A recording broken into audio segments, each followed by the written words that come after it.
everybody. When last you guys gathered here on Icewind, Rime, and the Frostmaiden, you had traveled to the city of Bryn Shander, leaving Goodmead. In the city of Bryn Shander, you encountered a group of dwarves that were miners that had left the mining colony at the base of Kelvin's Cairn, the large mountain that overlooks the area. They told you that they had been traveling carrying a sled full of iron ingots, heading to Black Iron's blades from the mines when their group was attacked by a Yeti, killing one of them.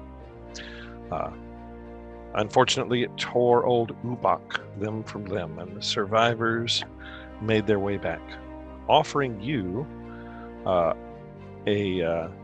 some bloodstones, each worth 50 gold pieces, in exchange for going and getting the iron ore.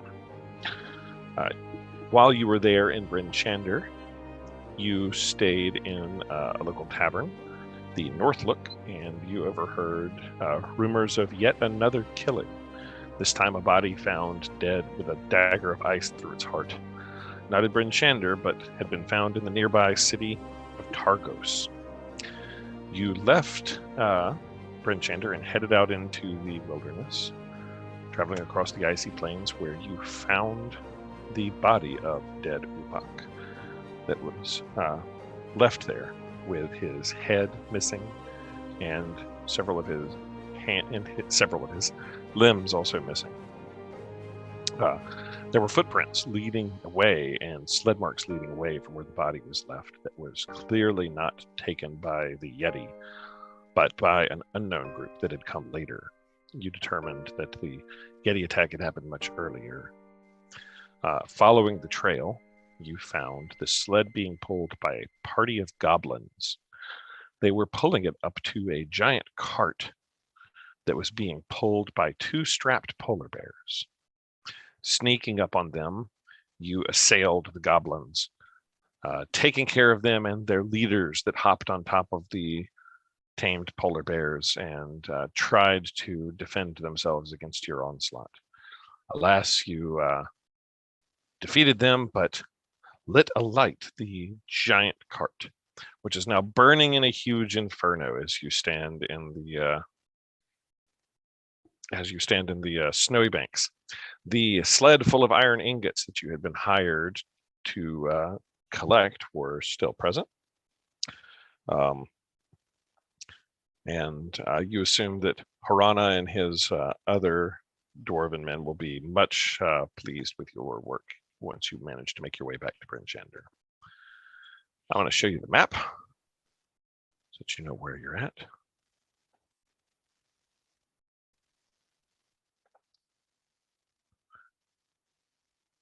Just reminders of other things that you've learned. The Dwarven Valley is where the miners were coming from here. Bryn Shander was here, and you found the mining cart here. Following footprints heading off to the east, you met up with the goblin troop somewhere right about here between sort of these two hills, kind of in the middle of nowhere south of the Dwarven Valley. Other things that you learned while you were in Bryn Shander, Cadillac, you learned about, after sort of being drawn to the House of the Morning Lord, a local temple for sort of unclear reasons, you learned that a man had, you met Copper Knobberknocker, who told you that his good friend Mishan ran the thing, that his good friend Macradius had left, and he was worried about him, and he sort of asked you if you came across him in your travels to check on him, that he had isolated himself in a cabin out in the wilderness to work on a device to bring back the sun. Basically, he was working on an invention that he had that would eliminate the everlasting rime, the aurora that fills the sky. You can see my aurora behind me. And he pointed on the map where the cabin was, and I just wanted to point that out, that it is here. You guys are here at the little D&D logo. And I'm going to take you there. Now, as I set the scene.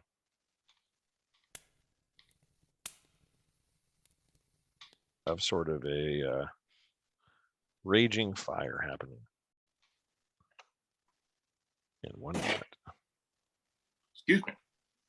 No, quite all right. We have a raging fire burning, and we've got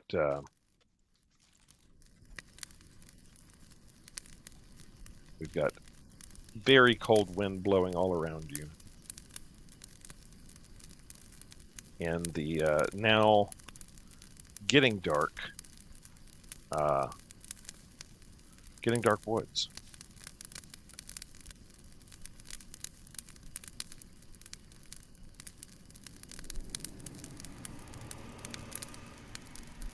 And I'll take you there now. As soon as I find the map. There we are. So this is where we find ourselves. The polar bears have run off. The goblins defeated, their bodies strewn across. Most of them have some scimitars and some short bows and some arrows that you can collect. The short bows are kind of a poor make, but if anybody didn't have a bow, you'd be able to grab a short bow and grab a few arrows. The scimitars are probably worse than any weapon that you guys already have. Their cart is currently burning like crazy, and it's getting kind of dark, actually. As it's not dark yet, but night comes down so quickly here.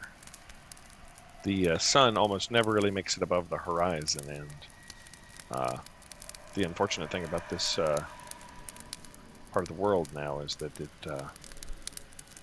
gets cold and dark very fast. What do you guys do? I am running over to throw snow on it to see if there's anything left to loot.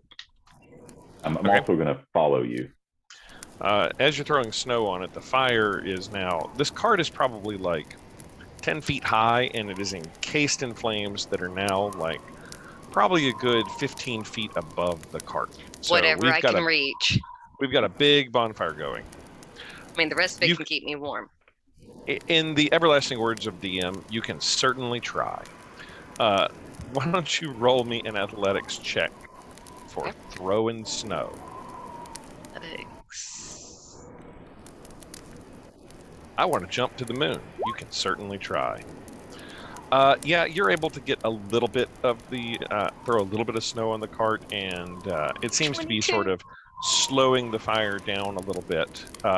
You're able to sort of minimize the fire just a touch, but I get my oven mitts out and rummage around.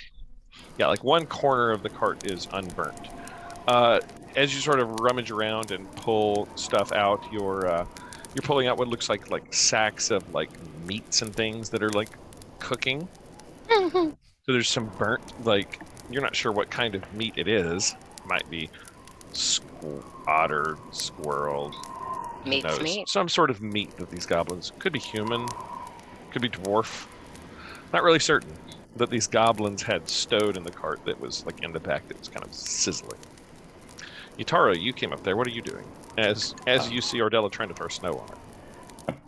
Yes, I'm going to yell to Ordella to stand back at least 15 feet. Okay. Well, I will stand back 15 feet. It looks like 15 feet. That's good. And so I'm actually going to attempt to cast Thunder Wave to either try to extinguish some of the flames or knock off any loose items that might be on the cart. Okay. I like this. Yeah, go ahead and roll it and roll the damage. Okay. The cart can't really make a constitution save, so we're just going to sort of say it fails. With 11 damage. Yeah, you get the fire, you blow a good portion of the fire out. It is much less of a bonfire now. The cart is clearly still, there's still portions that are burning. In fact, what we'll say is that it's like, what you're left with is a little fire here, and there's still like a little fire like here. You know, but like the bonfire, after you sort of blast Thunderwave around it, is sort of dying out, and now there's just sort of like portions that are on fire. I run back up and rummage some more. Are you rummaging, or are you trying to extinguish the remaining fires? I'm just rummaging, around the fires. Okay, roll me investigation. You found some burning meat so far. Okay, with a 17, you find not a lot. Everything is really charred up. You find some like there's some pieces of bone. You're not sure what sort of that is. There's like various little like pieces of like leather and cloth. Maybe it was like some sort of shoes or cloak or something like that that is like charred beyond sort of recognition. You do find a little like some loose coinage. Oh. You've come across like 6 gold pieces, something like that. Dang. But in sort of like you're like trying to quickly rummage between like areas that are burning, chips of bone, burnt leather, and a little bit of coins are sort of all you come across. Okay. Yutaro doing anything else now, or what are the rest of you doing? I'm going to say Harkus just sort of lays down in the snow.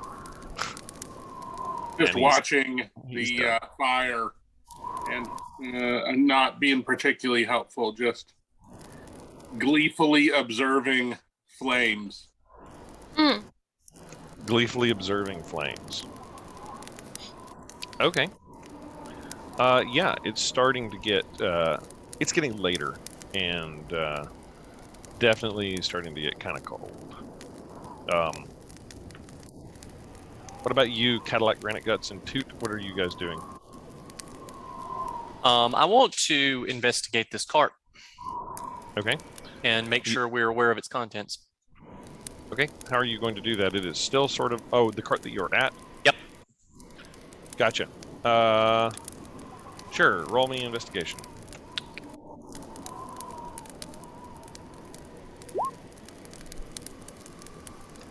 Okay. Critical roll. Nice.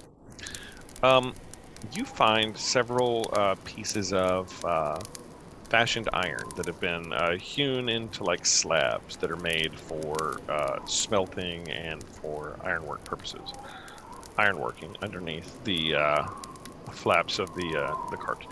With a critical success, you also find some like road survival supplies. You find kindling and flint to make a fire with, and you also find some picks and shovels that they would sort of use to like dig in, and there are a few like heavy like woolen like blankets that people could sort of like bedroll, and one tent. So you found a tent, some heavy like animal skin, I called it woolen, but like some sort of like animal skin blanket, picks, shovels, kindling, and like flintstone, and iron ingots that would be used for smelting processes. So I am going to annex the survival supplies, the kindling, the tent, and that all those materials for our use if we get caught out here. Okay. And I sort of call out, "Hey, everybody! We have some survival supplies. If we need to use them." Yeah, it's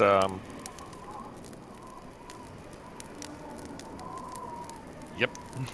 And how close is it to nighttime right now? It's getting to dark. Getting to dark really quick.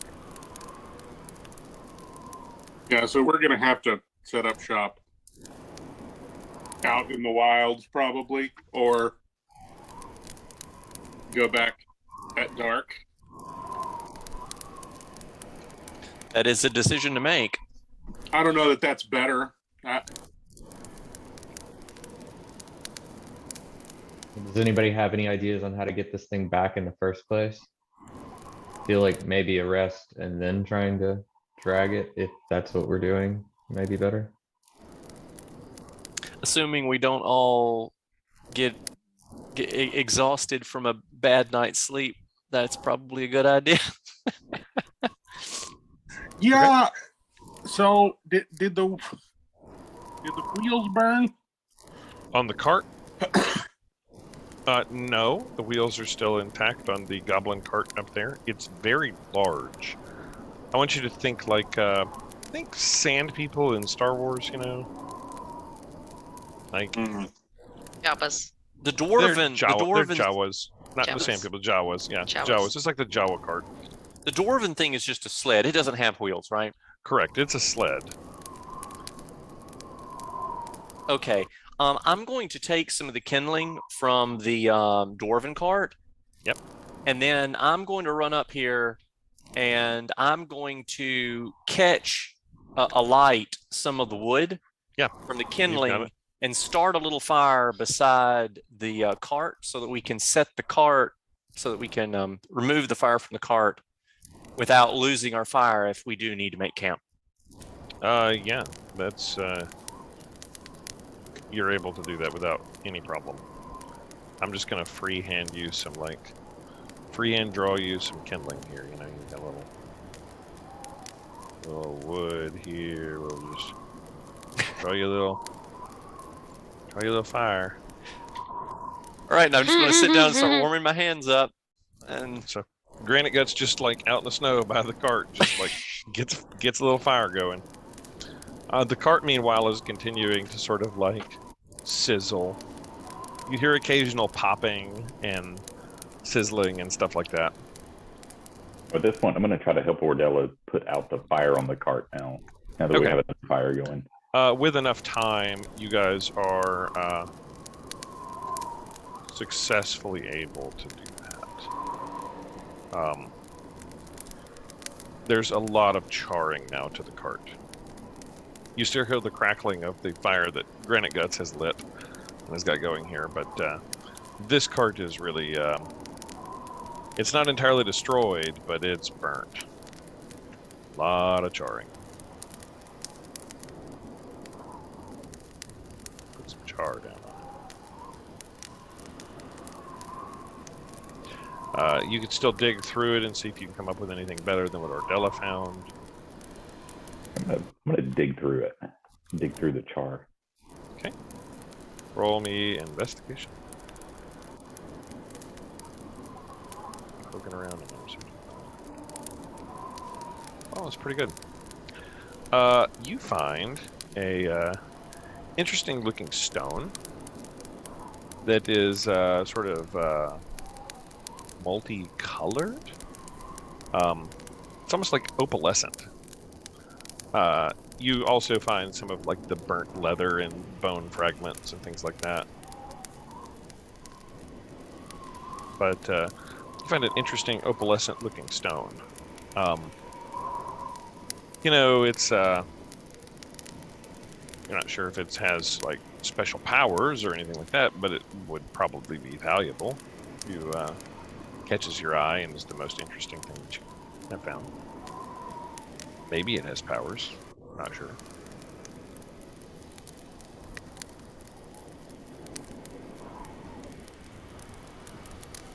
But yeah, opalescent stone. Mark that down.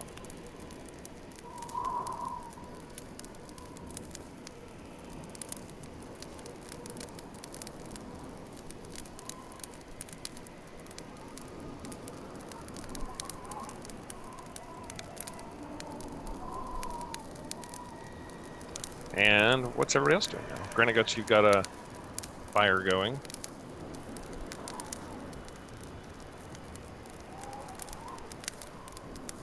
Are we sort of settling down for the night here now? I'll settle around the fire and prepare to turn myself off. Okay. So are you breaking out the tent, Granite Guts, and is everybody sort of trying to get under the tent? Yes. Towards the tent. Yes, I think if we're just going to if we're going to stick around here for the night, then yeah, let's go ahead and do that. Okay. Is there an actual cover over the sled that we could use for a blanket? Yeah, you found a couple of animal skinned blankets and things of the sort. Okay. And there's the tent. This is based off Granite Guts' critical success investigation check. You found a tent, some survival supplies, and you found like a couple of axes, shovels, kindling, flintstone, tent, and some animal skins that were sort of strapped to it along with the iron ingots. Can I use some of my barbarian heritage here to try to ascertain if the cooking meat is cow steak or dwarf knuckles? Yeah, roll me a cooking check. Roll me nature. A good old cooking check. Mm-hmm. Okay. Roll for zestiness. I forgot to ask before, and I should have. I'm sorry. Should this be at disadvantage with exhaustion 1? Yes. Oh. Okay. Well, we'll make sure to do that. We're just gonna roll with your first critical success investigation. We're really pooling that. Yeah. But yeah, see if you know what the meat that's burnt on. Okay, and you said that was a what? A nature or no? Yeah, nature, I think. Okay, nature.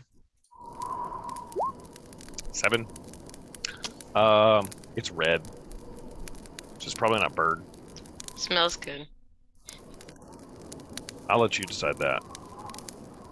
It smells like burning red meat. Does it smell pleasant, or what is the odor coming off of it? Hang on, let me see. Yeah. Smells kind of like bacon. You know what? I'm too So do dwarves. Right. I'm too exhausted to care, and it smells good. And so I grab some and I declare it safe to eat, and I start passing it around. Perfect. You know for a fact that this is caribou meat. And absolutely not dwarf knuckles. It's not dwarf at all. This is not. You got it. And what's your alignment again? Chaotic good. Perfect. That's exactly the right alignment. I found this meat. Don't know what it is. Gonna eat it. You have the best intentions, and that's what matters. All right. And I am very tired.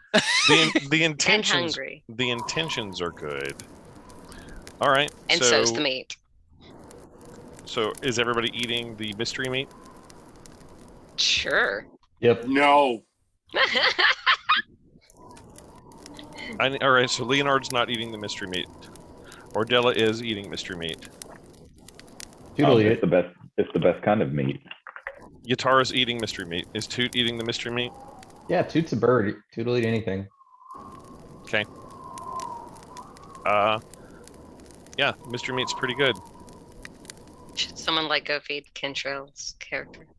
Yeah, I think Harkus just sort of stumbles over, and I think Harkus would have no qualms. No. He would just grab a handful of mystery meat and just start eating it, and then immediately go to bed. Mm-hmm. He probably wouldn't even say anything. He'd probably take up residence in the middle of the tent that Granite Guts found, and just nope, my house now. All right, so everybody's having the mystery meat and making camp for the night. Are you guys setting up watches or something, or what are we doing? Toot will do the first watch. Okay. I could do second. Okay. I'll do third if need be. Okay. Leonard will take last. All right. Toot. That first watch. Roll me perception. Sure. And I'm gonna clamber on top of the cart and just chill up there. Okay. Having learned that I probably shouldn't be by the fire on watch. All right, Toot. Everybody position your characters where you'd be sleeping. If you're in the tent, put your character in the tent. If you're staying outside of the tent, by the fire, put it by the fire, whatever you're doing. Okay. And this is your turret. I assume it goes away. Oh yeah, it doesn't last that long. Toot, with a 17 perception, this would be the first time that you've made camp outside in the outside. You've always been at an inn or found yourself at somebody's house that you've been able to stay at. And the thing that strikes you the most is that after everybody's sort of turned in, the night sky comes alight. And it looks like the scene behind me right now, with just this tremendous flowing aurora that fills the entire sky. And it seems to right itself across the night sky. And it's just breathtaking. It's almost unnatural. It provides some degree of light, actually, for the entire area. But everything is relatively quiet, other than the striking aurora in the sky. Okay. I'll clamber off the cart and I'll wake whoever was second, and then I'll probably climb into a cuddle puddle here somewhere in the tent. Okay. And I grumble and get up and then warm myself at the fire. Time for my dice bag. And am I perceiving things or attempting to? It depends on what you're doing. If you're actively trying to perceive things, if you're watching, then yes, you'll roll perception. If you're just sort of sitting there, it'd be passive perception. To keep myself warm, I'm actually going to sort of just walk around our camp here and see if I hear anything or see anything amiss. Okay. Roll perception. Okay. Oh, wow.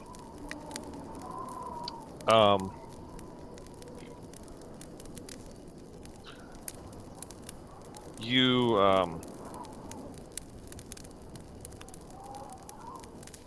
kind of guts. You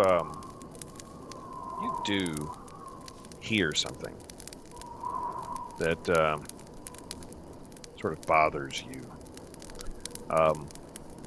You hear what sounds like really like heavy crunching in the snow. Some distance off. Can I tell a direction? Yeah, you sure can. Coming from sort of behind the sled. From the direction we came? No, the opposite direction, like the direction the goblins were headed in. Okay. Can I tell if it's getting louder, or if it's actually coming towards us, or do I just sort of hear it off in a distance? You sort of heard it off in the distance, and then it kind of stops, and then you kind of hear it again a little bit, and then it kind of stops. And you're not really sure what direction or anything like that. Okay. I am going to just let it be, and then I'll let whoever comes after me know.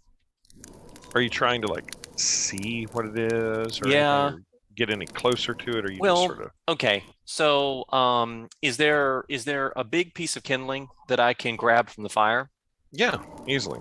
Okay, I'll take one, and then I will go sort of up here to the head of the goblin cart, and then place it there so that we can see a little bit further off if something gets closer.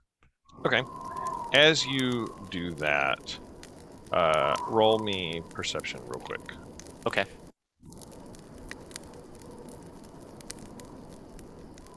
And tell me what your roll is here. 17. Okay. Hold on. Sorry, D&D Beyond's being a bit fuzzy with me. There we go. Oh no, you're right. It was a 17. No, unfortunately, it was a 5. A 5. A crit. Yeah. Fail. As you sort of hold the kindling out into the darkness, you catch the eye shine of something that seems to be way off in the distance, and It is about maybe 7 feet tall or something. And it looks at you. You look sort of in its direction. And then it just disappears.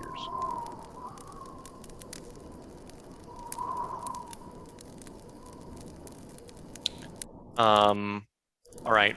I'm going to leave the piece of burning kindling there, and then I'm going to go back to the camp. And I'm guessing I don't hear it again for the moment. No. Okay. You don't hear anything. I am going to gamble here, and I'm not going to wake people up. Okay. Maybe it was a deer, a really big deer. Big deer. Really big deer. Okay. Who is third watch? I'm third watch. Okay. You tell him about it? Yes, I tell, yeah. What do you tell him exactly? I tell him that I have a really bad feeling that there may be some very large wildlife out here, and I set up a little piece of fire away from the camp to try to get a little bit of a better view if something got close. And sure enough, something was kind of trying to creep up on us, but it wandered off when it got sight of me. So might just be a wild animal. I don't know, but keep your eyes. And then as soon as I say that, I just slump over and start snoring. Let's start sleep apnea again. That's right. I don't even finish my sentence. Gotcha. Yeah, Yatara. You're up. I'm gonna move to get a little bit of shelter, but still be away from. The aurora is just striking in the sky. Yeah, to be a little bit away from the visible line of the light of the fire. I'm gonna set up right there for watch. Yeah. I'm back up against the sled. Okay. And just sort of watching intently in the distance. Yeah, specifically ahead of me towards the sled where the 7-foot glowy monster was. Yeah. Roll me a Constitution saving throw, please.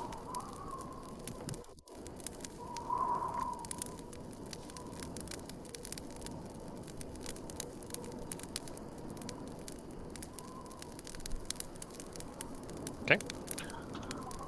All of a sudden, Yatara, everything is really, really cold and quiet. Like, I mean, the sound of the fire burning just sort of disappears in your mind. The sound of the wind whistling just sort of starts to fade away. And things just get strangely, eerily quiet. And it's almost like you're surrounded by like tunnel vision. You can't see anything. It's dark.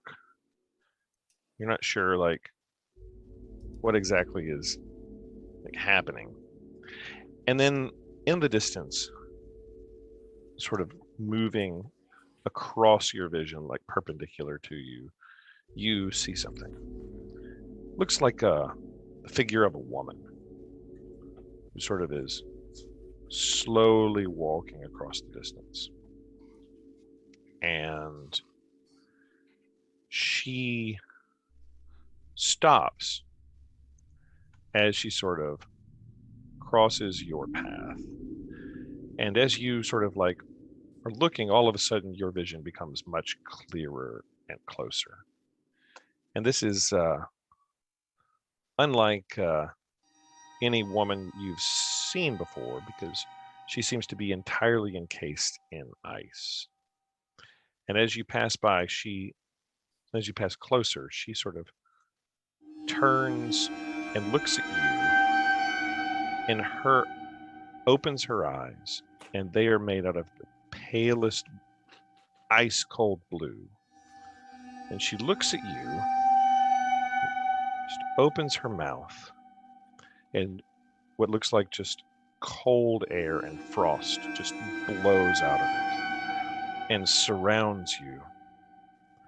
And you find yourself entirely encased in it and engulfed in it. And then all of a sudden, you wake up, and everything is gone, and you find yourself back in front of the fire, like on top of the cart, awake, and everything is gone. Can I tell if any time has passed? Roll perception. I think I forgot to roll disadvantage earlier. Yeah. Still.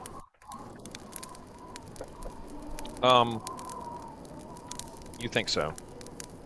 In fact, looking at sort of the night sky, you're late for waking up fourth watch.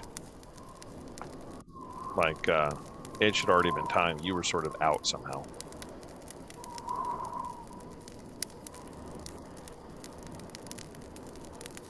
All right, so I'm going to wake up. Who was fourth watch?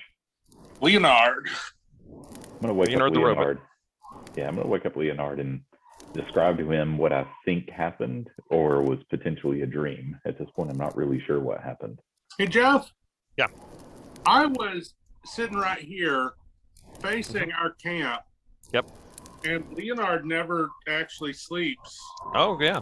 So you would Did I have see seen... anything? What you see is Yatara's eyes roll back in his head, and he remains sitting there motionless on top of the sled without moving. As he just sort of seems to stare into the distance. Just without moving, without twitching, not a single muscle movement, until just all of a sudden he kind of shakes his head, seems to wake up, and come around, and then comes and gets you. I don't see anybody else or No. or any. Nothing. All right. Nothing approaches. All right. Well, I'll take last watch. Excellent. What do you do for your watch? I'm gonna walk sort of the perimeter, like in front of the fire and around the sled. I'll just do that for. The watch ends relatively quickly. Maybe you thank Yatara for taking maybe like half of your watch. But the morning sun begins to not rise, but at least provide more light, and the aurora above begins to fade.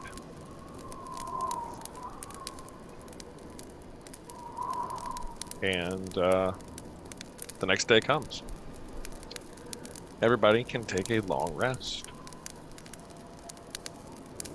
Since you established a camp with a fire and managed to stay warm, you recover your levels of exhaustion, you recover your supplies, and anything that refreshes at dawn, you have refreshed. I think that by this point, your campfire is fading fast. It's now not much more than ashes.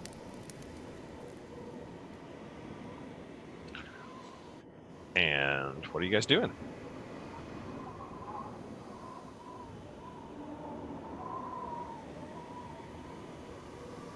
I guess I'm gonna start pushing the sled.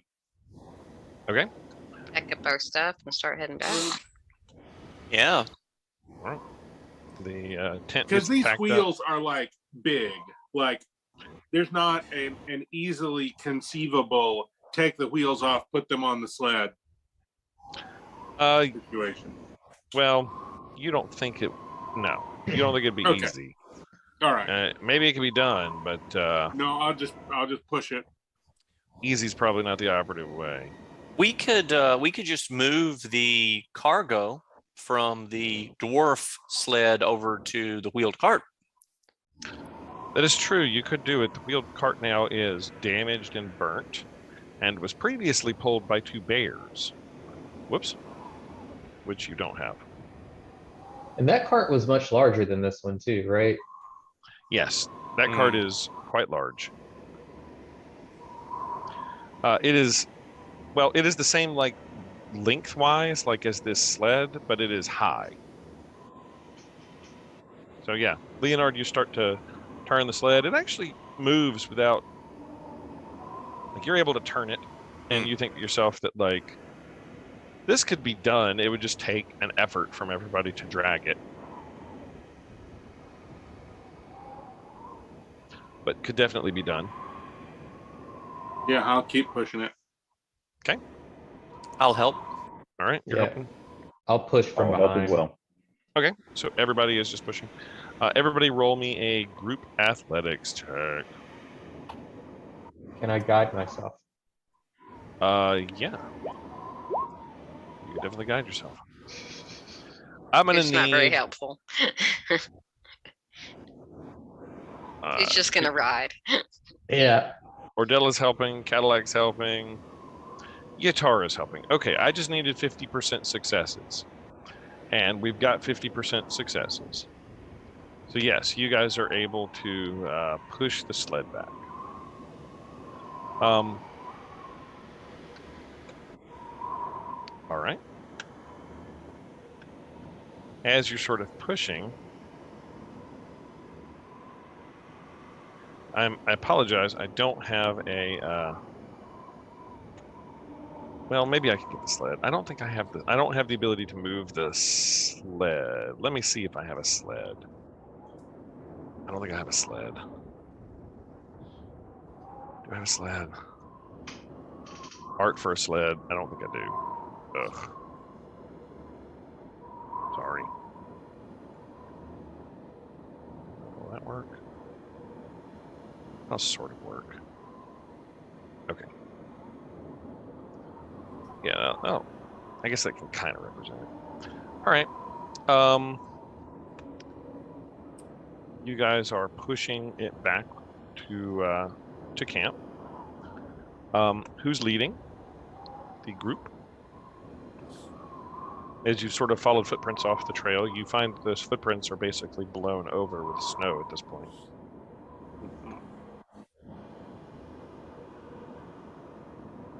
So who is our fearless leader that is trying to since guide I'm us back? clearly struggling on a strength standpoint, like I could potentially lead us and maybe just Yeah, you not seem to have the push. ability to guide yourself repeatedly. So Yeah. roll me survival to pick up the trail and Okay. sled your way back. All right. And I will guide myself if needed, which is probably needed. 10. Okay. With a 10, Toot, you I'm gonna have to use this little thing to represent the sled, if that's okay with you guys. I apologize for not having my art ready. No, it's fine. You could draw a box. Theater of the mind. Yeah, it is theater of the mind, totally.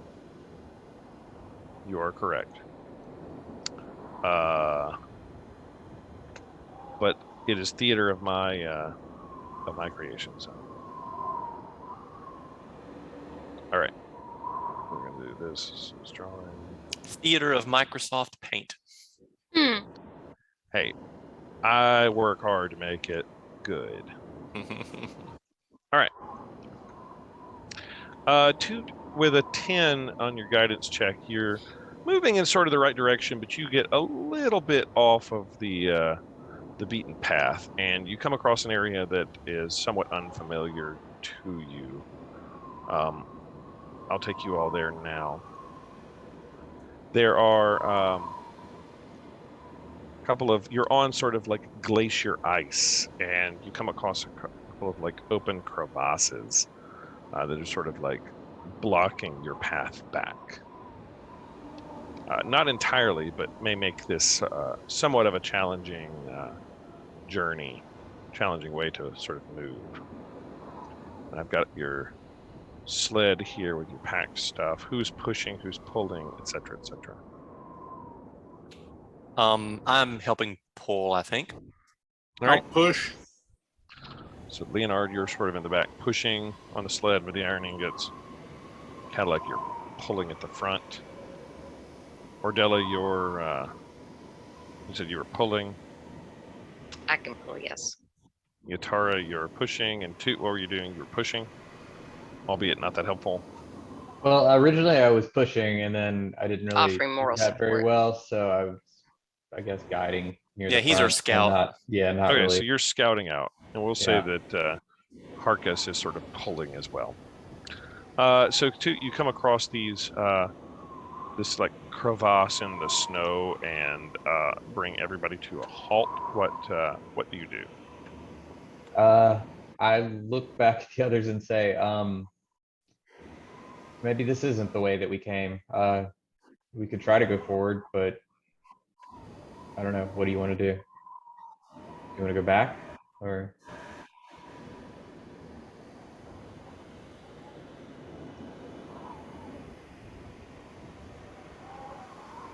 Let's say everyone, as Toot sort of says, got a little turned around. We've come across sort of a glacial crevasse.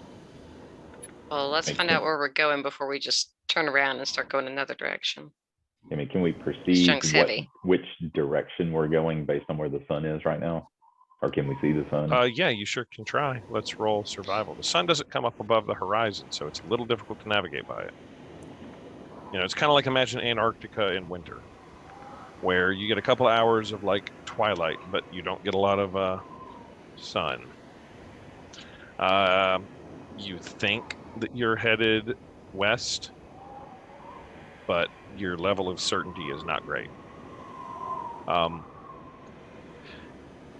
You would guess, Yatara, like trying to figure out like how you maybe had gotten off, is that you went to, maybe took you, instead of going directly southwest, maybe you got a little bit too far south. You know, you had taken a pretty angled due southwest course before, or northeast course when you were heading out, and maybe you've gone further south than you did before. Didn't turn west, but you're not certain. Or maybe it's the opposite. Maybe you have headed too far to the west without turning south.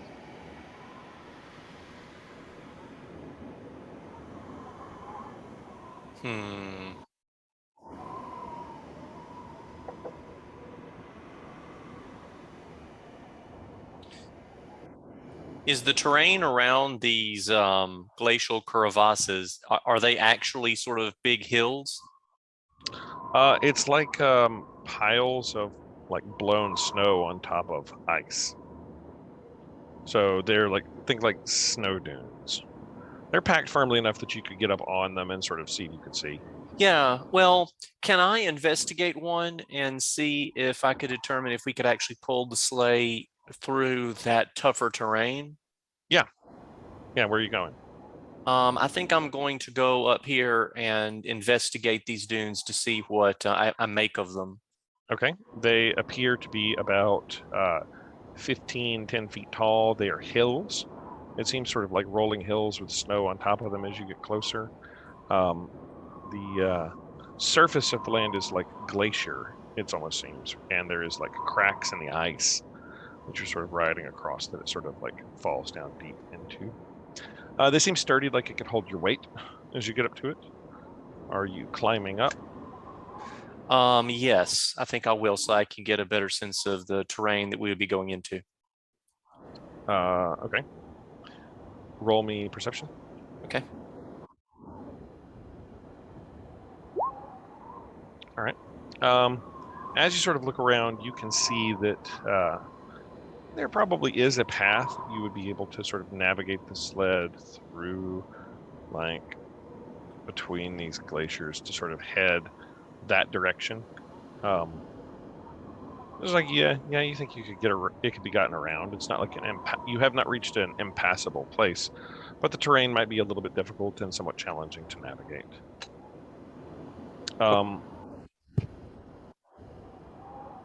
As you're sort of up there, you know, you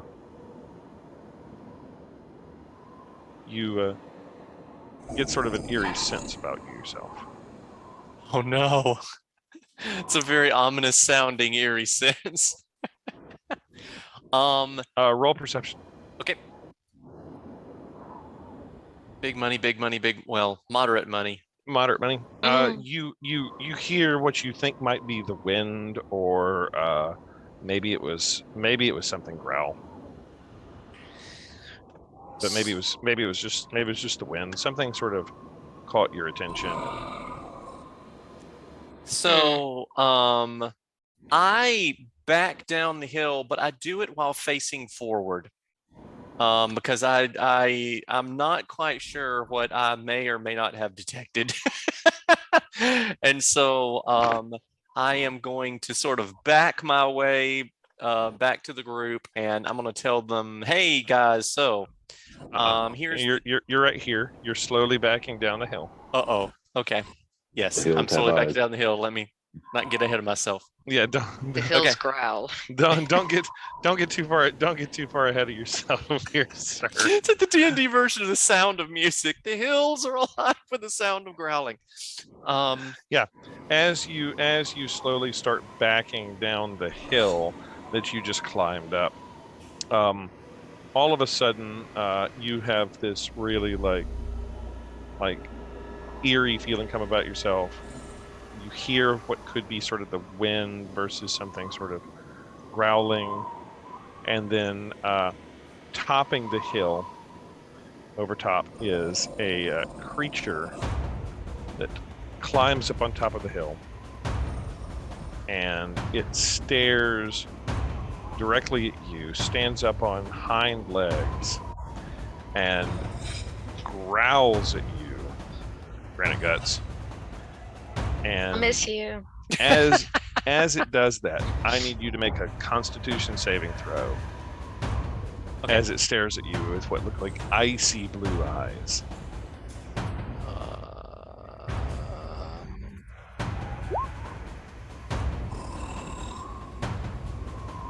What did you get? I'll get you to 8. click off. 8? Mm. Mm-hmm. Oh no. Mm-hmm. Oh. Oh no. All right. Granite Guts, you're going to take 11 cold damage, Ooh. and you are paralyzed. Absolutely wow. paralyzed. You cannot move. Can he You scream? feel like yeah. Granite Guts is able to let out a scream, a terrible sounding, fearful scream as everything just becomes terrifying.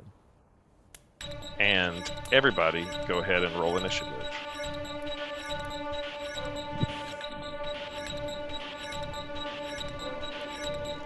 I got a 16, sorry I didn't click my person. Oh shit. I got a 7. I didn't click mine. Hang on. Actually, we're going to re-roll these real quick because I had not cleared the turn tracker. Okay, You can either keep your roll or you roll again. Your call. I'll roll. Like, I got a 9 this time. I had a don't 22. care. 2 to 22. It's like giving everybody advantage on Yeah, I'll That take somehow my did worse. 16 upgrade. 22. What'd you get, Yatara? I somehow rolled 2 that time. It wasn't much better than the 4 I rolled the first time. You can take the 4. Hang on, I'll put you in there. Let me put this on the map here real quick. All right, Yatara is at a 4. Okay. Granite Guts, you are entirely paralyzed. Maybe the end of Cadillac. But Toot, you're up first. Okay.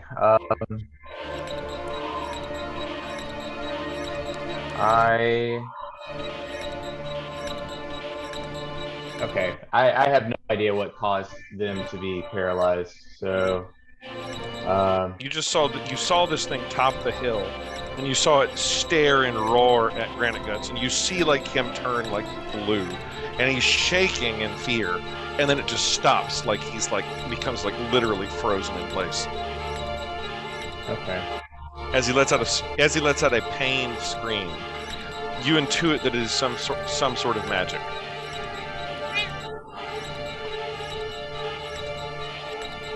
All right. I'm just gonna move up, and about the only thing that I have that I can hit him with this range is Vicious Mockery. So I will tell a joke. Okay. And we'll just say I tell a joke because I don't have one right at the ready at the moment. So Right. No Yeti jokes ready. yeah.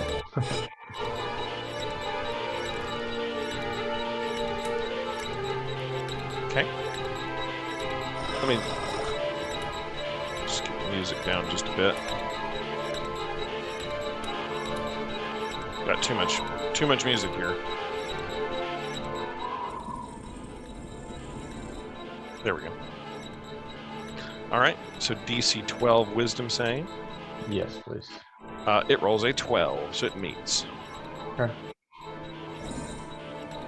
Okay, Leonard. All right. Leonard is going to move to here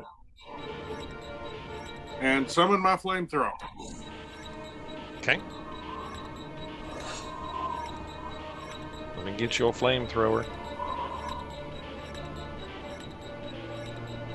I love that you have a flamethrower. Where's the flamethrower going? Drone is going here. Okay. Hovering drone appears. Oh, I don't have drone control anymore. Hang on.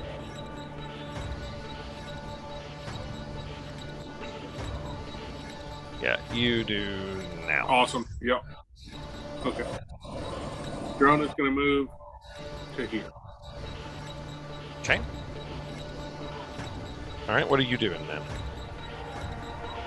I'll dash up to the edge of here. Okay, you dash up to the edge of the crevasse. As you are at the edge, you notice that it is hundreds of feet deep, and it actually gives you a little bit of pause as you're standing there because the ice cracks a little bit beneath your feet. I like that. Anything else? I'm going to take a 5-foot move away from the crevasse. Okay.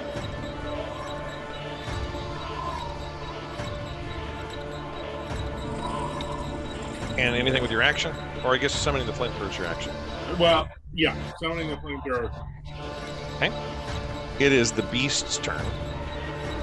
And it lets out a horrific roar. And then it comes charging at Granite Guts over the hills. And it manages to, on like all fours, come charging up on her. And Granite Guts, you are paralyzed. So it attacks you twice with claws with advantage. Oh dear Lord. 18 and 14. Does 14 hit you? It does not. Okay, so it does 10 slashing and 4 cold damage for 14 damage with one hit. Okay. And it is, as it does that, it turns at Leonard, who's right up on it there at the edge of the crevasse. Are you within 30 feet? Yes, you are. 2 does not. And it looks directly at you and lets out a horrific roar. Make a Constitution saving throw, Leonard. Leonard, you pass. You manage to sort of avert your eyes and look away as the Yeti roars at you, and fear does not overcome you like it seems to have overcome Granite Guts. And you are not paralyzed or damaged. Awesome. I tell you what, this is a monster that will TPK a party if you all fail your saving throws. Well, this is like an ice banshee. Yep, it is like an ice banshee. Or Della. In fact, I have ice banshees in this game, just so as you know. Oh. Or Della, you're up. All right, I'm going to get my crossbow out and attack. Maybe. Ah, Ardella fires a crossbow bolt that goes zinging past the Yeti creature. alas. Cadillac, you're up. You find yourself entirely paralyzed. The only thing you can do is at the end of your turn, you can repeat the saving throw. So you're entirely paralyzed, can't do anything. Roll me a con save. Okay. All right, so hold on right quick. About 15 games ago, I got inspiration that I never used. Yep. Can I use that? Yeah, absolutely can. Can I call that in? You sure can. All right, so that means I get to redo that. Yep. You managed to shake off the thank Yeti's goodness. paralysis, Oh, thank and goodness. you're no longer paralyzed by it. Yatara, you're up. Assuming I have line of sight over this little sled. Yes, you do. Okay. From yeah, it's close enough. I'm just gonna do firebolt. Okay.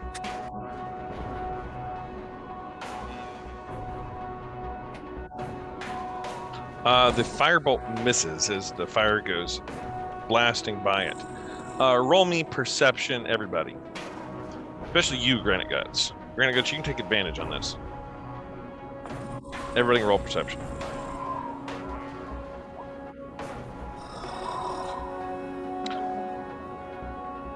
And roll again, Granite Guts. Okay, Toot, Yatara, and Granite Guts. Ardella doesn't catch this.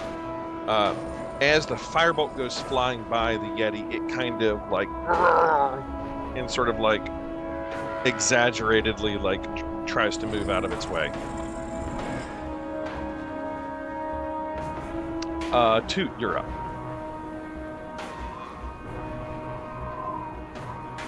All right, Cadillac, how bad are you looking?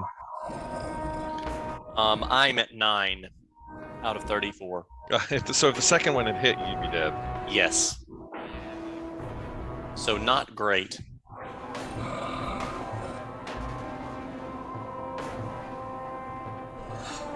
Okay. Sorry, just checking the range on something. I am going to go ahead and use my movement. I think I can get to like here. And I want to. Can I hold my action? Yes. I'd like to hold. I guess I can hold. Can I hold a bonus action? Yeah. I'll Okay. let you do that. You need So to it's- declare what it is and what the condition is. Yeah, no, I was gonna hold the bonus action of healing word for when Cadillac goes down, because I'm afraid it's gonna happen next turn. Okay, you can do that. Okay. Does that mean I forfeit my action? No, I'll let you take an action, and you can withhold the bonus action. Wait, so I don't get the bonus action if I. No. You can still take an action. Okay, got it. Okay, well, in that case, I'm gonna try to vicious mockery this thing again. And I was gonna use a general insult and say, I'm not insulting you, I'm describing you. It rolls a 16. It passed. Leonard, you're up. Right. And you can move wherever you'd want to move to. I did. This drone's gonna move here Okay. and do its drone thing.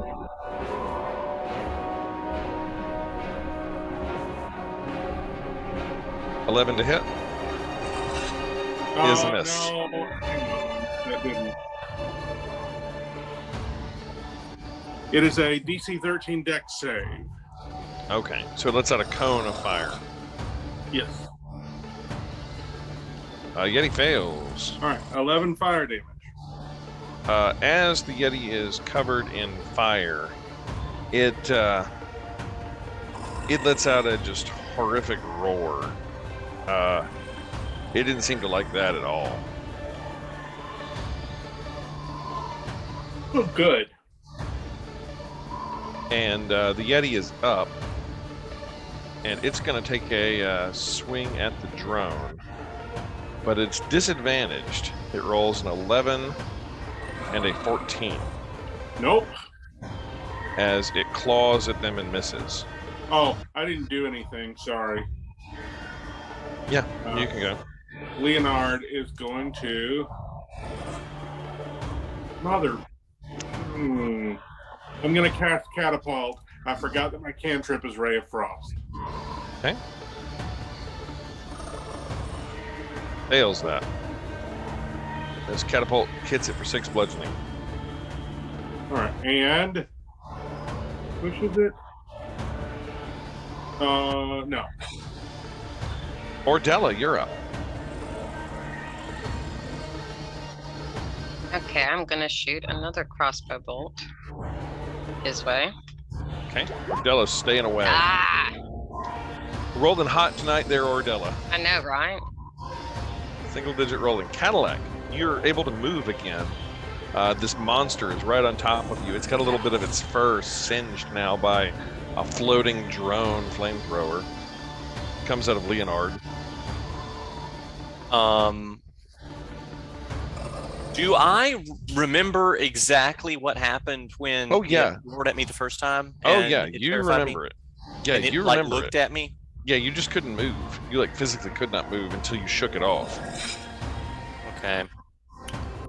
Thank goodness for advantage Thank or goodness. for inspiration.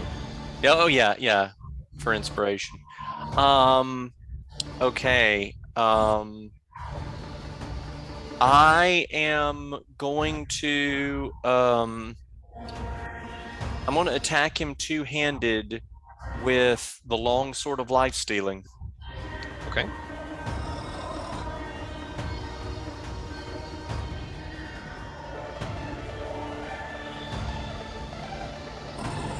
And nope, that wasn't the right thing. I'm sorry. 14 is a hit. Okay.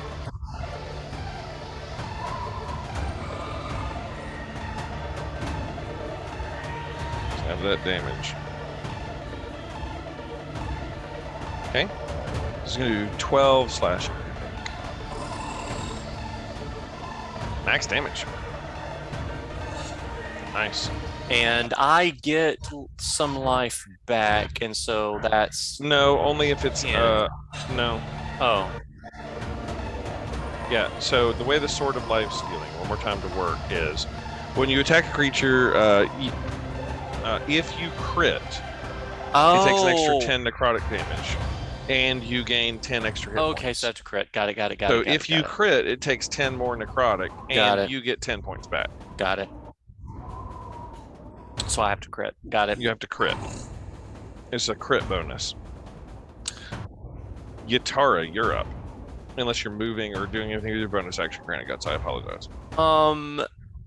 I still remember how horrifying this was, and so I'm gonna close my eyes. Okay. Not That's sure free that's action. gonna help me, but yeah, I'm gonna close my eyes as a ward to this thing terrifying me again. All right, Yatara, you're up. To move just a little bit to the front side of the sled. Okay. And then also another firebolt. Okay. Roll it. Since he does not like fire. So No, he seems to not like fire at all. He ducks out of this one and sort of, again, sort of exaggeratedly like, "Argh!" But it misses. Toot, you're up. Okay. Do I lose that spell slot from the held action? Yes. Well, you don't lose. You're not going to lose the spell slot, but it's not held anymore. Got it. You didn't Okay. I don't think you would lose the spell slot. I'm going to rule you do not lose the spell slot, but it's not held. Okay. All right. You can re-up it if you wanted to. Yeah.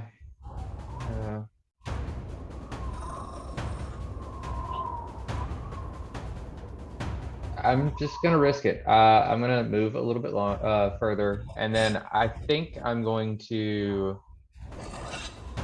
cast Fairy Fire on it. Okay. Um, Is that Dex or Wisdom save? It is a dexterity save. 15. He passed it.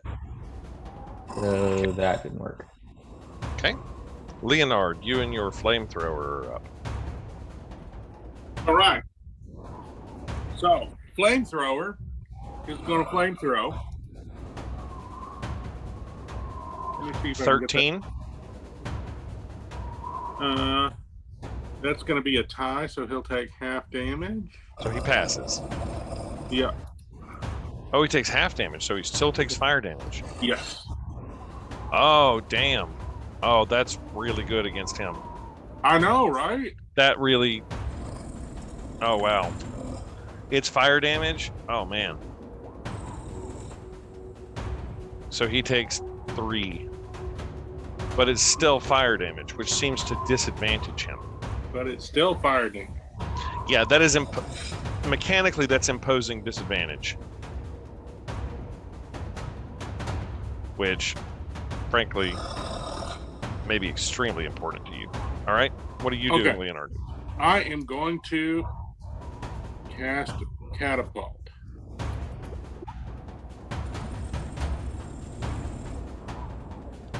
A lot of Yeti dex saves. He dodges out of the way of that. All right, and then I'm going to move to here. All right. Yeti is... They're not dumb. It didn't have much effect clawing at the flamethrower thing. It's going to claw at Granite Guts. Boom, boom. Ooh. The 10 misses. The 22, I assume, hits. It does. Granite Guts, you take 7 slashing and 1 cold. And it's going to roar at Toot. As it stares at you and roars at you, Toot. Make me a con save, Toot.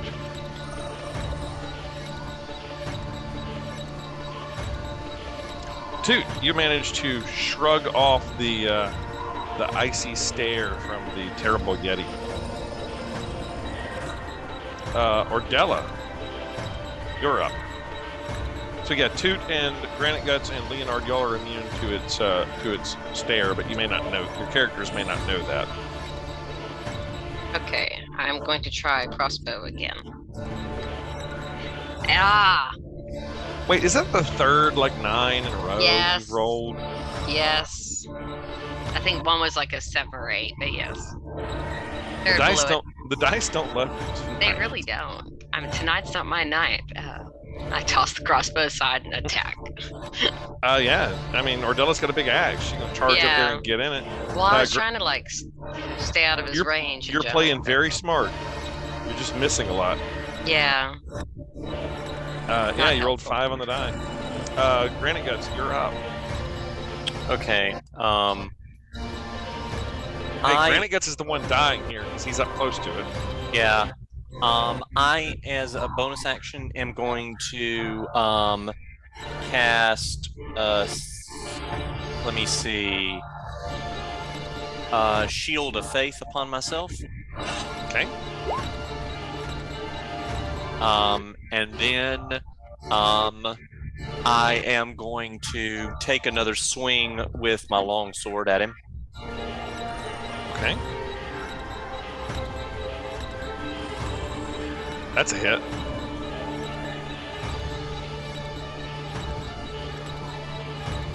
It's two-handed. Yes. So he takes 7.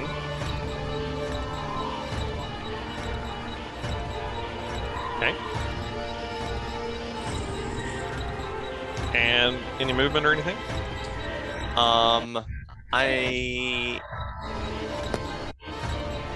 No.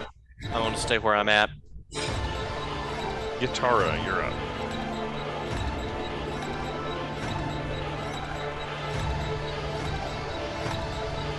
Same deal, firebolt.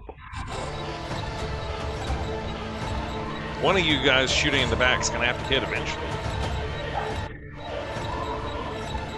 Not this time. I don't know what it is with the crew that's back there in the back that are firing bolts off at it, but none of them managed to hit the Yeti. Toot, You feel confident and no longer afraid of this thing after it sort of stared you down. You've stared into the face of death. You've seen death before. You stared right back at it. Okay.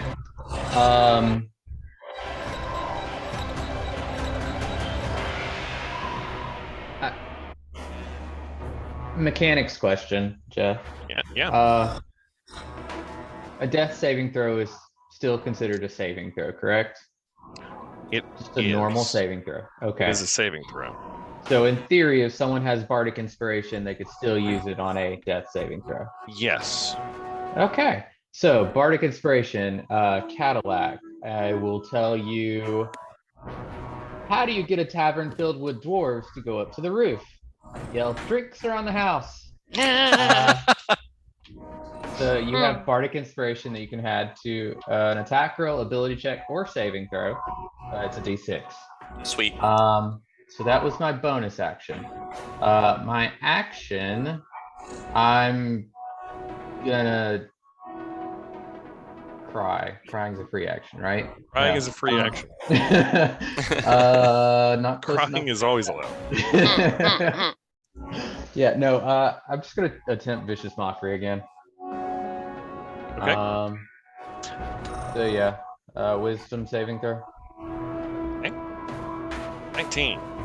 Yeah, he passed. You just don't seem to be able to mock the Yeti. Yeah, it's just not happening. So yeah. Leonard, you and your flamethrower are up. All right, flamethrower, going flamethrow. It passes. It's Okay, sort of he only unbelievable. takes 6 fire damage. Sort of unbelievable to me that that's the perfect weapon against the Yeti. Is because it's going to take fire damage no matter what. Uh-huh. Oh, and that's what gives him disadvantage on his attacks? It seems to be when the Yeti takes fire damage, it gets disadvantage on an attack. Oh, that's incredible. It's like the perfect weapon, so even if it passes, it takes fire damage. And then I'm going to try one more time.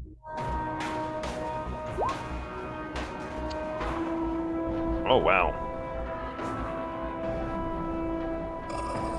Fails that one. 18 rock damage. All right, describe to me how you rock damage kill the Yeti. How's this happen? So I'm standing right behind him. The flamethrower is catching him on fire. And a little snowball just levitates up and smacks him right in the head. Nope, it's not a snowball. It's a rock.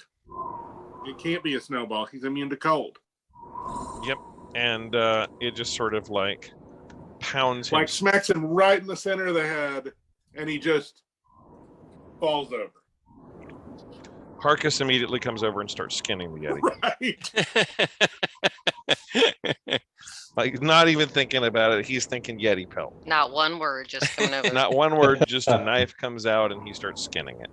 Hey, Bryn Shander pays well for Yeti pelts, I think. I'm sure they do. Yeah, it does. Yeah, you guys manage to pack up the rest of your stuff and you make it back to Bryn Shander in one piece after sort of navigating through the crevasse with Harkus holding said Yeti pelt. And back to Bryn Shander you go. It is afternoon now, where you had previously met up with the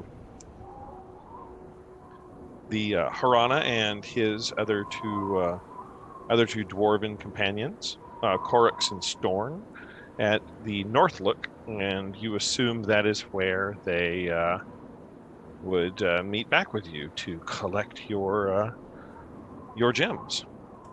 They told you that they would offer you each a gemstone worth 50 gold pieces. And they showed you, Granite Guts, some bloodstones.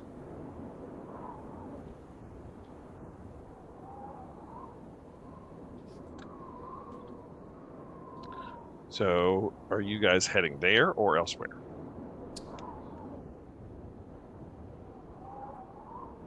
As you make your way back to Bryn Shander. I'll plan to head there. I mean, if that's where we're getting paid. That is where you're getting paid. Yeah, To let's the- do that. To the Northlook. Let me set the musical accompaniment for the Northlook.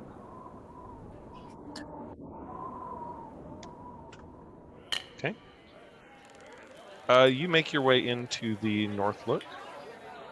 And as you enter the bar, I'm going to bring you all back over here. You don't see the three dwarven men initially that you had seen previously. They're not as ready and evident as they previously were, but there are various patrons making their way about the bar, doing their things. The barkeep, Scram Sacks, looks at you. You leave the cart of stuff outside, and Scram Sacks looks at you and says, welcome backs. Glad to see you. Don't be starting any fights. I don't want to throw you out.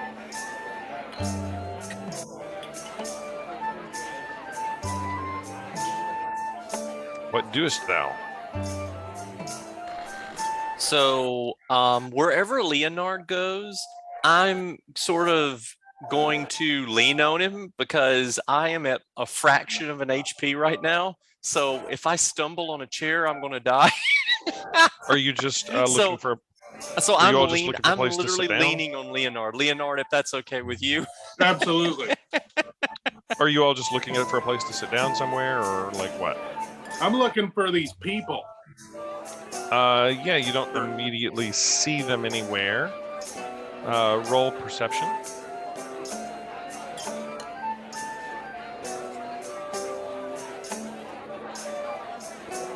As you're sort of looking around. 22. Leonard with a 22, you catch a glimpse of the dwarf that you previously met, Harana.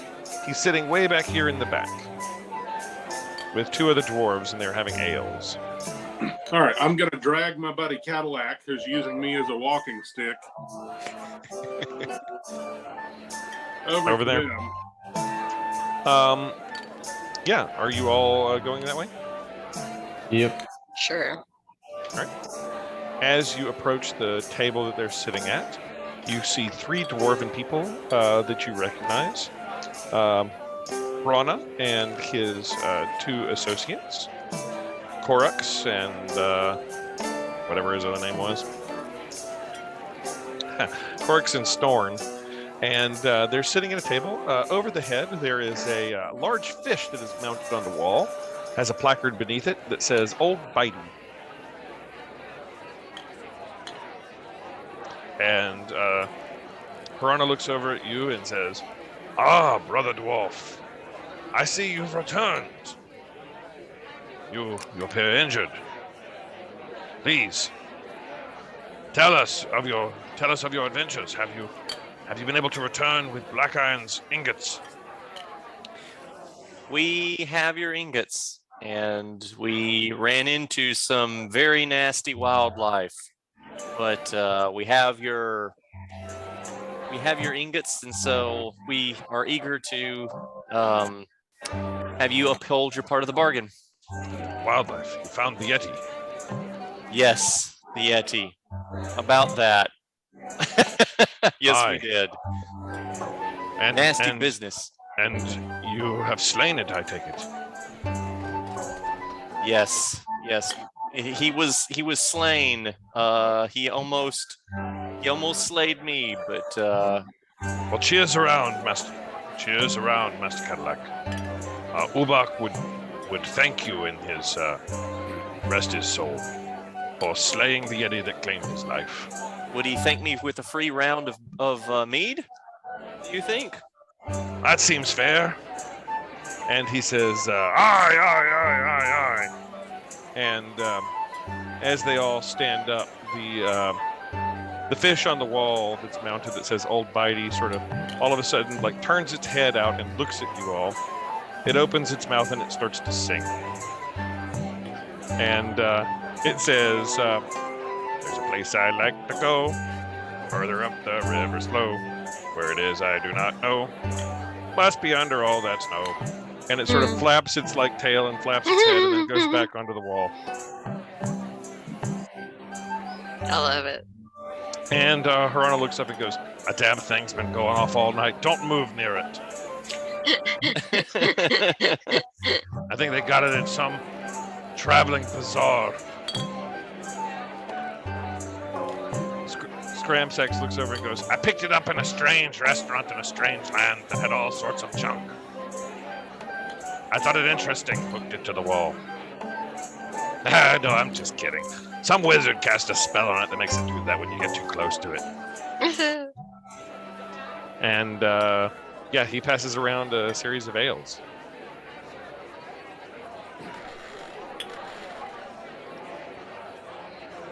And he asks for the evidence of the carts. And I assume you take him outside and show him the sled that you have drug into town. Some burning pieces of wood. Yeah. He says, well, Master Dwarf, Master Granite Guts, a deal is a fair deal. And he opens up a satchel and passes out to each of you one bloodstone, each of which is worth 50 gold pieces. So you can mark 50 gold pieces. He says, me and my associates could probably get it to Black Iron himself, but I would tell you, sir, that if you have need of a blacksmith, if you were to deliver the ingots to him yourself, he would almost certainly be willing to give you a discount on any forged works you needed.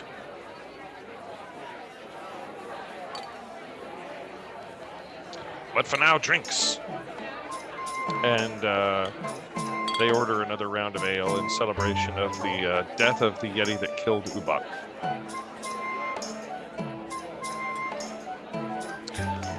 What's anybody else doing? Just drinking? I'm drinking. Yeah. Can I take a closer look at the fish? Yeah. As you get up close to the fish turns, looks at you, and it flaps its fin and flaps its mouth, and it looks at you and it goes, there's a place I'd like to go, farther up the river slope. Where it is, I do not know. Must be under all that snow. And goes back on the wall. And it has Old Bitey written underneath it. I start singing it in his voice. Yeah, so you're able to fully mimic it. There's a place I'd like to go, farther up the river's flow. Where it is, I do not know. Must be under all that snow. Flap, flap, flap, flap, flap. I want you to know. The flap, flap, flap, flap. Yeah, I want flap, flap, flap, flap, flap. I want you all to know, just for the record, I did not make this up. Wizards of the Coast put a big mouth Billy Bass in this bar.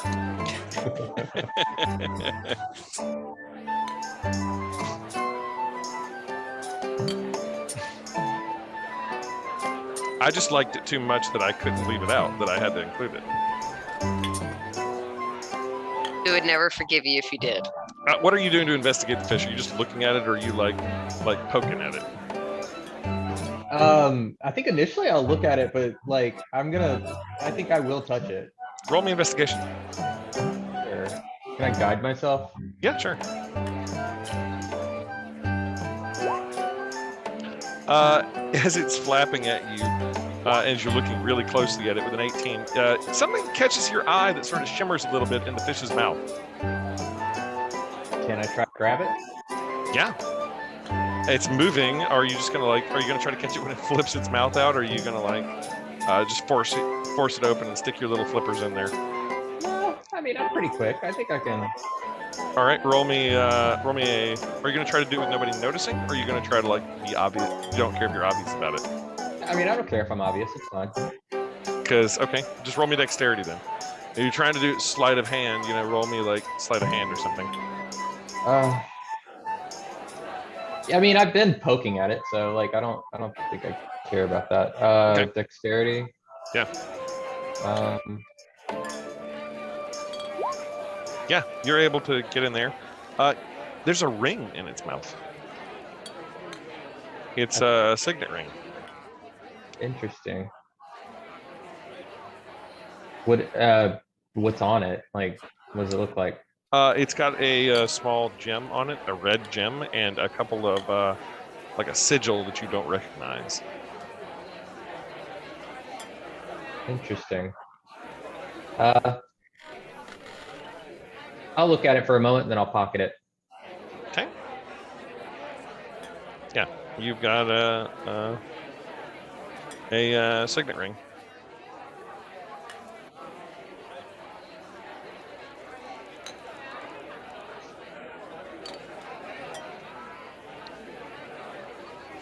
What's everybody else doing? Leonard still drinking. Still drinking. All Since right, the my night friend begins to Cadillac grow. Yeah, since my friend Cadillac is looking pretty bad, I'm gonna go inquire about rooms for tonight. Yeah. Scramsack says, "How much did I charge you last time?" I don't really recall. I think it was like 6 gold or something, or say 8 gold. Yeah, I think 8 gold 4 for 8 gold for the lot sub. Yes. Plus food. Yeah, 1 bowl of knucklehead stew. and It's a the best- mead. And the maid. Yeah, we've got some meat. All right, so I'll fork over the 8 for all of us for some tasty knucklehead stew and mead in a room for the night. Hey man, I remember you. You was the one that was brave and didn't blow out the drink. You still want a fire brandy? I can hook If you you up. offering, I mean, it's a gold. 1 gold piece, fire brandy. Best in town, better than Firebeards. Don't be trying that crap. all right. So for an Yeah. extra gold, I will. He pulls out a bottle of the ale and lights it on fire and swings it to you. And says, he says, yeah, our fire brandy is well better than anything over at the Kelvin's Comfort. Old Flamebeard doesn't know what he's doing. I tell you, you got to use liquor from Silver Moon. It's the only way to go. Roll me a con save.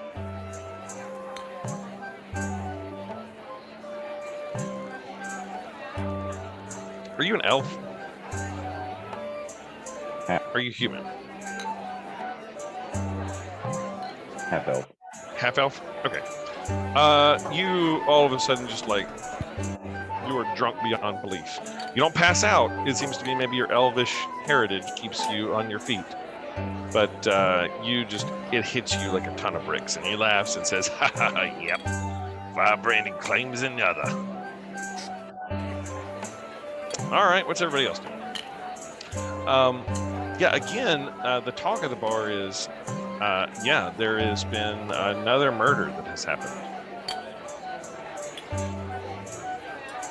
As you're sort of sitting there listening to chit chat and such. I want to be sure I get my gem. Yeah, you've got it. You have the bloodstone worth 50 gold. All right, I'm going to stick that in my pocket with my little lump of magical heating coal. Yep. And then I'm going to ask somebody about this murder. Who you asking? I'll ask the guys who just we were sitting down with, these gentlemen. The dwarves that you're drinking with. So, Piranha, Storn, and Korux. They say, oh, Saddam, shame. Indeed. Death's happening around the Icewind Elf. There wasn't enough death and misery around these parts to have a killer that's randomly stalking people, stabbing them through with ice. Like the Frostmaiden herself had done it. So this is the same kind of thing as the other guy. Seemingly so.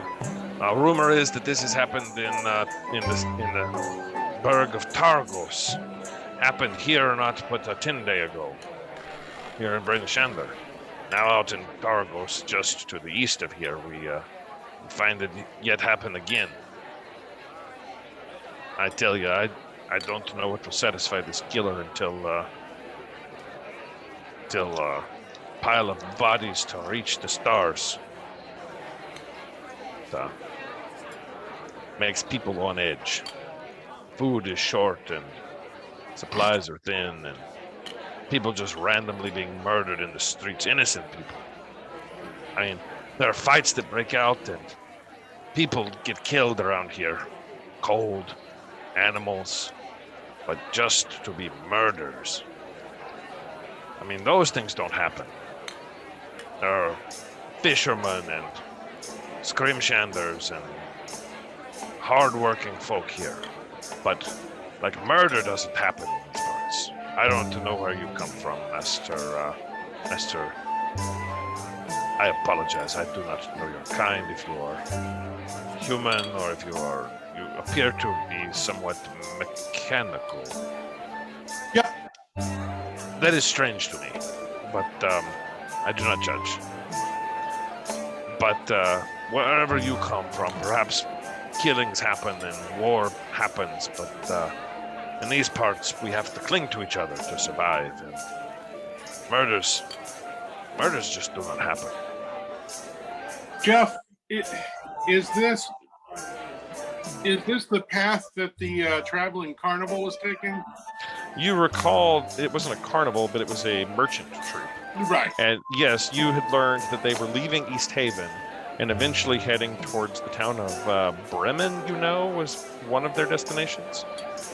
So if you want to see the map, I'll take you there. Yeah, I'm just trying to figure out, like, are these murders following their path, or? You're in Bryn Shander. They were in East Haven. They were heading to Bremen. This one that you're hearing about is happening happened just recently in Targos. So perhaps. Well, Leonard can be persuaded to go to Bremen via Targos. Is everybody else sort of just listening to rumor and things like that, or are you like? All right. Not me. Not you. You're sloshed. Mm-hmm. What about you, Granite Guts and Toot? What are you guys doing? Toot, you were investigating a fish. And Ordella, what about you? What are you doing? Let's see, what was our options? Just whatever you're doing at the barn. Leonard is talking about the murders that have been ongoing because the locals seem to be talking about it since another body was just found in Targos. I'm just listening in and eating my soup, trying not to look like I'm listening, but Okay. Everybody can roll perception then, I guess. See what you all over here. Besides just that. I'm listening in too. Go ahead. Roll perception then, Granite Guts. Okay. Same. oh look, double digits. Yeah, there you go. Ordella and Toot. You guys pick this out as sort of people are talking. You're listening to the three dwarves talk about murders, and you hear Scramsax, who delivers the stew as they sit it down. He goes, eat up, gents and ladies, if you're lady. I don't know. Might be the last here for a while, so make do. And you hear other people sort of whispering about that as he sort of says, might be the last for a bit.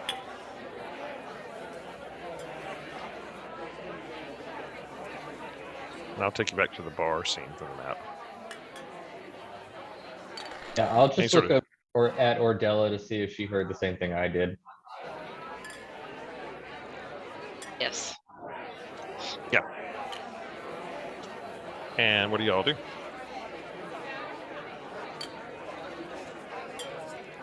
You notice that as you're sort of eating the stew, it is a lot less like it's a lot more broth than it was last time you were here. There's little bits of fish in there, but not nearly as much as there previously was.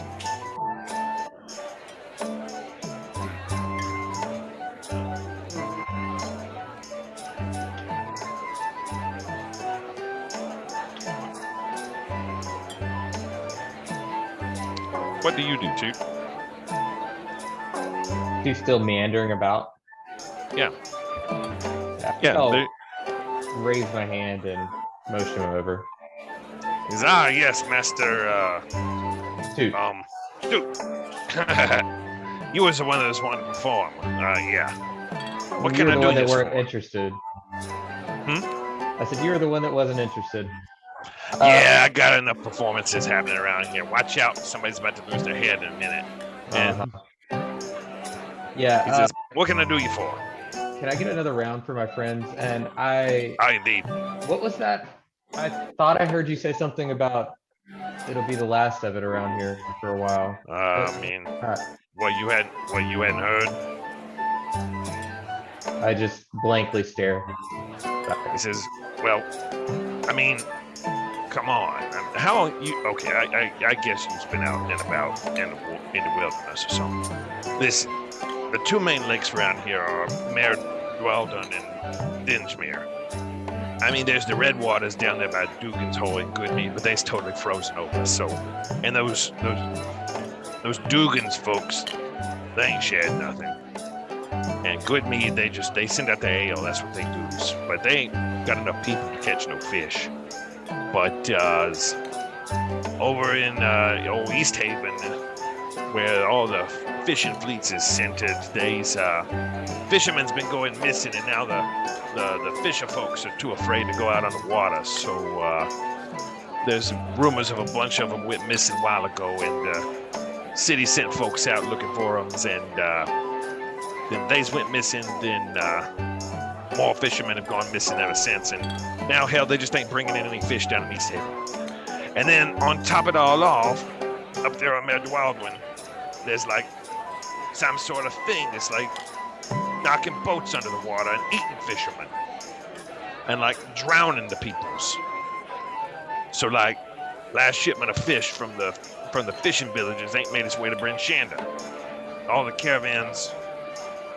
I don't know what we're gonna do. You know, we sending out parties to go catch some meat, caribou, things of that nature. But to be honest, most of the diets around here is fish, and the biggest fishing places is, I mean, ain't nobody doing nothing about it, it seems. But East Haven ain't they're the main fishing village is East Haven, but they ain't producing nothing. And the little ones around here, Bremen and up in Tamerlane, we ain't getting nothing from them. Some sort of fish problems. Anyway, that's what's the rumors going around that. Why we hadn't got our fish shipment. But we still got some right now, but this goes on much longer, and just between yous and me's, you want to make sure you've got a supply. Things could start to get ugly when people start to starve.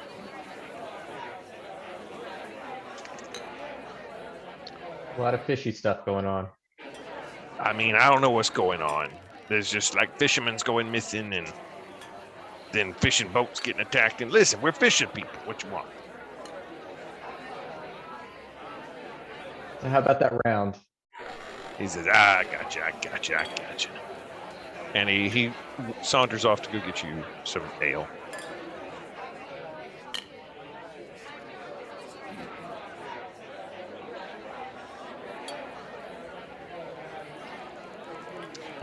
All right. What doest everyone else?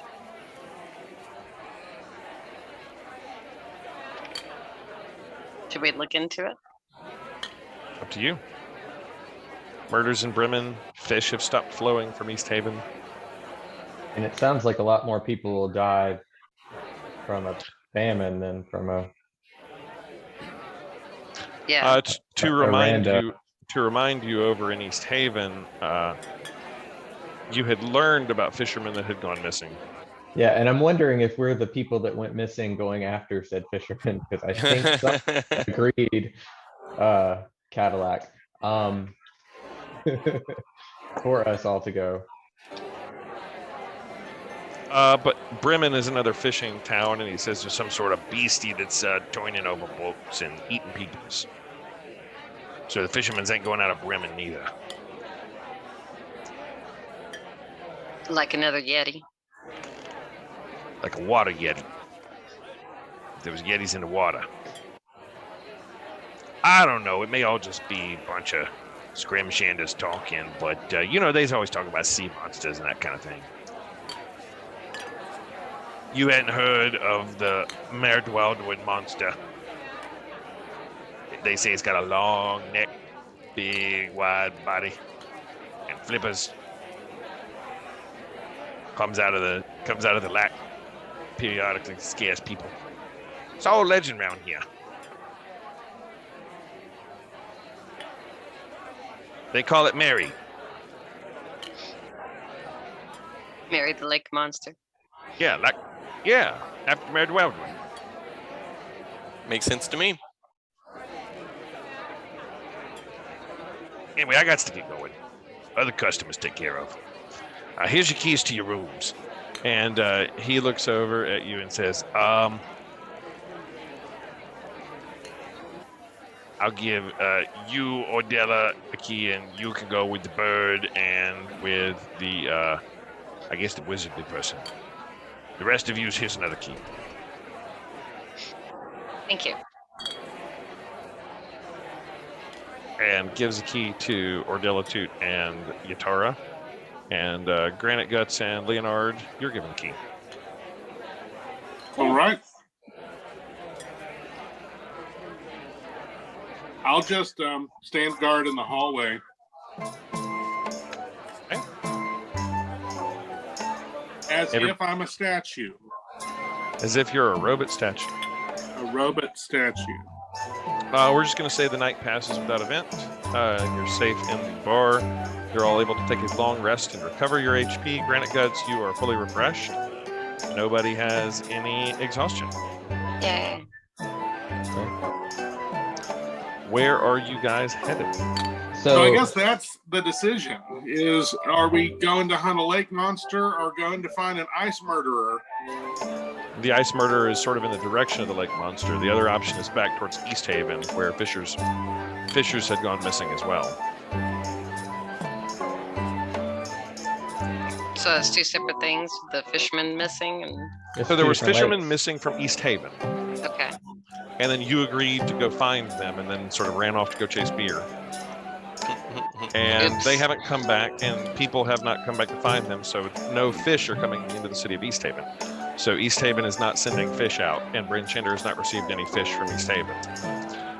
The local fishing village of Bremen is also where the last murder occurred, and apparently there is a lake monster that is preventing the fishers from leaving Bremen to, or at least so they say, preventing the fishers from Bremen from bringing in their catch. So to sort of metagame it, Bremen is the direction of the murder and one of the fishing problems. But it is a direction that is up to you all, and I think we can decide it next week when we're all here. That's fair. All right. At Rime of the Frostmaiden. Yay. I hope you guys all enjoyed it. I particularly liked the creepy scene with the with Yatara. And we'll catch you guys all next week. All I'm right. glad the Yeti is dead. Yeti is dead. You got a Yeti Tara pelt. is possessed, but I haven't mentioned that to anybody. So Yep. Maybe Yatara is possessed. Oh, Good night, everybody. I got night. Good night. Good night.